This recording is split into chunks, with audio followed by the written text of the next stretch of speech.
Hello students, I welcome you all in the class of political science, and today we will start our chapter number 4, and the name of the chapter is executive. So now the question arises, what is an executive? Clear?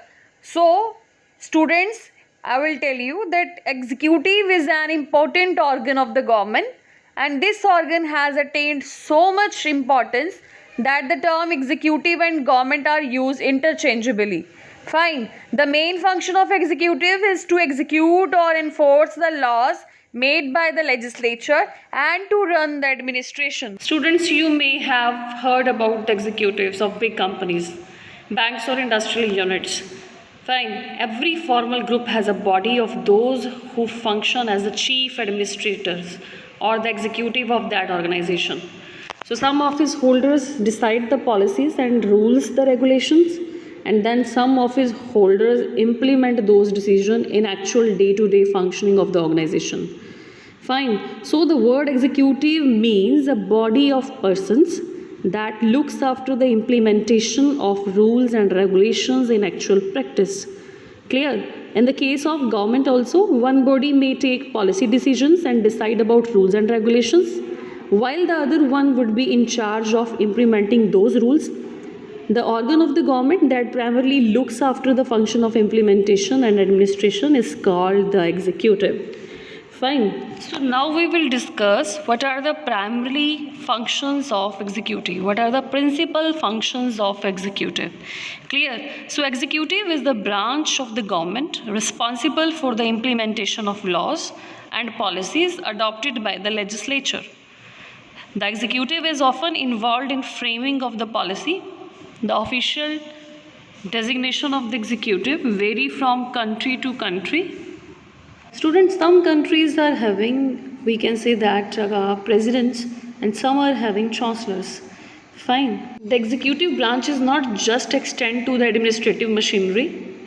While the heads of the government and their ministers settle together, known as the political executive. So those responsible for day-to-day administrations are called the permanent executive. So student, let's move to our next topic, that is what are the various types of executives we are having. Fine. So firstly, you can see in the screen also, except of these we will definitely I'll definitely tell you. So first in this regard we are having real and nominal executive. Clear? So real and nominal executive, in this case of real executive, the executive powers are actually controlled and exercised by the real executive as the president of a USA or the cabinet in England. Fine. The president of the USA is the real effective executive head of the state, and the British cabinet enjoys supreme authority in the country, and the Queen simply resigns and does not rule. Fine. So in the case of nominal executive, the executive powers are vested in the heads of the state. Students, here I want to tell you again, if we talk about real executive, the powers are actually controlled and exercised by the real executive. If we talk about the nominal executive, the executive powers are vested in the hands of the state, but in practice those powers are exercised by the Prime Minister and the cabinet. Fine. If we talk about our India, President is a nominal executive. Yes, President is a nominal executive, and the administration is carried out on his name but not by him. Fine. The government officers carry on the administration in the name of the head of the executive. So second, we are having single and plural executive. Student, the executive is single when the final authority is concentrated in the hands of the single person. Fine. I'm repeating, the executive is single when the final authority is concentrated in the hands of the single person.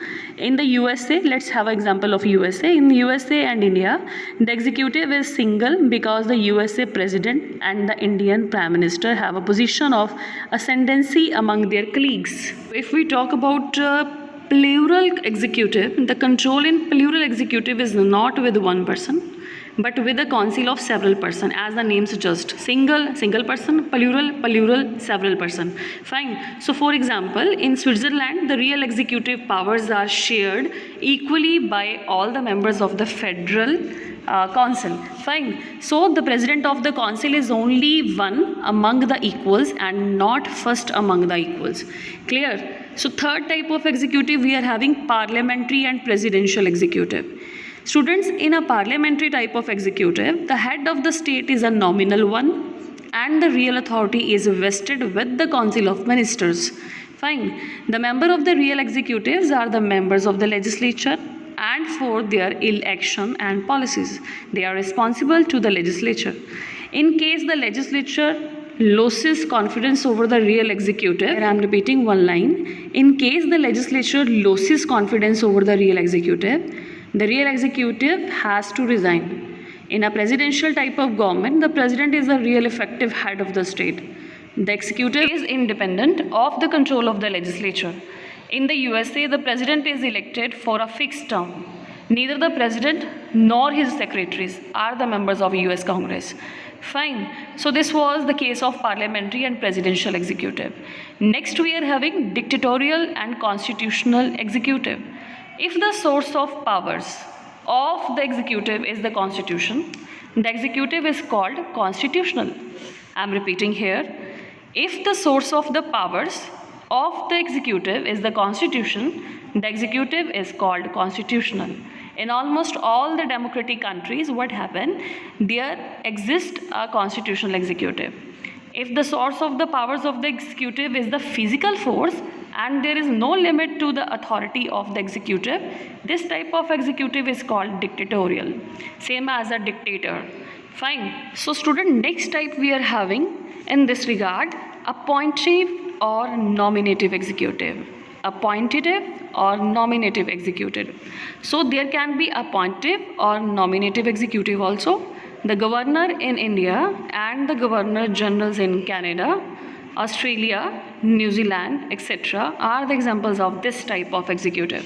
Next and the last type of executive is political and permanent executive. Students, these are two parts of the same executive. The part of the executive which holds office on the basis of its belonging to the majority party in the legislature is called political executive.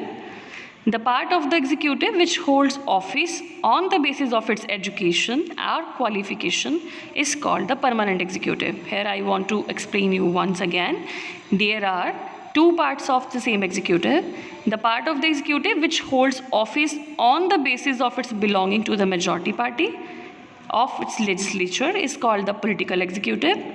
The part of the executive which holds office on the basis of its education or qualification is called the permanent executive. Student, let's start a new topic, that is a parliamentary executive in India. If we talk about our India, in India there is a parliamentary system. The Prime Minister is the head of the government. Most parliamentary systems have a president also or a monarch who is the nominal head of the state. So in such a system, the role of president or monarch is primarily ceremonial and Prime Minister along with cabinet wield effective power. Fine.